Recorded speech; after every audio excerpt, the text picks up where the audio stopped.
चलिए सीधा लिए चलते हैं जयपुर। कांग्रेस नेता सचिन पायलट संसदीय लोकतंत्र पर परिचर्चा में सचिन पायलट मौजूद हैं, बोल रहे हैं, संबोधित कर रहे हैं। लेखक भी हैं, विचारक भी हैं, वरिष्ठ पत्रकार हैं और बहुत जानकारी रखते हैं और मैंने इनकी बातों को बहुत गंभीरता से सुना और इतिहास का, राजनीति का, सामाजिक ताने बाने का, पक्ष का, विपक्ष का, संस्थाओं का अच्छा इन्होंने विश्लेषण किया। कुछ ऐसी बातें उजागर करी जो शायद कम से कम मुझको तो मालूम नहीं थी, लेकिन आपने हम सबको इसके बारे में जानकारी दी, बहुत अच्छा लगा।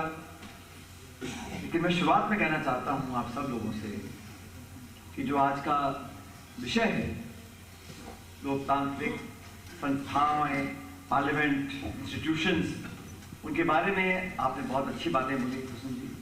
लेकिन मुझे लगा कहीं ना कहीं आपकी बातों से आभास मुझे हुआ, हो सकता है गलत है, कि आप कम आशावान हैं। आप आशावान इसलिए नहीं हैं क्योंकि आपने शुरुआत भी इस प्रकार से करी कि सब कुछ बदल रहा है, स्थितियां अनुकूल नहीं है, राजनेता, विपक्ष के लोग क्या करेंगे क्या नहीं करेंगे। आपने बहुतों के नाम लिए, कई बार 2 बार लाइट चली गई नाम लेने के बाद। मैं तो शुरुआत एक इस बात से करना चाहता हूं कि देश की राजनीति देश के साथ बदलती है, इसमें कोई बुरी बात नहीं है।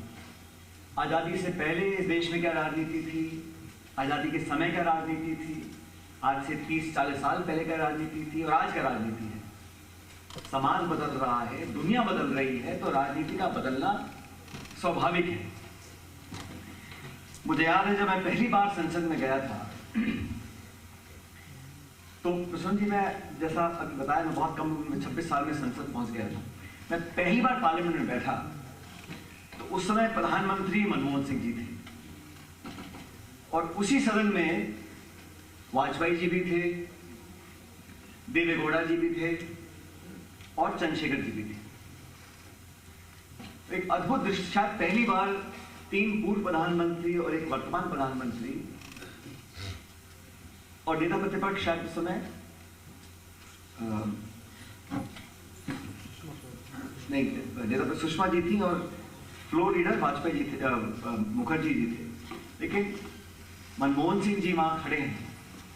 3 पूर्व प्रधानमंत्री मौजूद हैं। जो माहौल लोकसभा का 2004 में था वो आज माहौल नहीं है। इमारत दूसरी अलग बात है, लेकिन माहौल भी नहीं है। और मैं जिक्र इसलिए कर रहा हूं क्योंकि जब मैंने देखा वहां पर पहली बार संसद में बैठकर, उस समय भी सवाल जवाब होते थे, हंगामा होता था, वॉकआउट होते थे, विपक्ष खूब हंगामे करता था, मुद्दों को लेकर आता था, सरकार जवाब देती थी।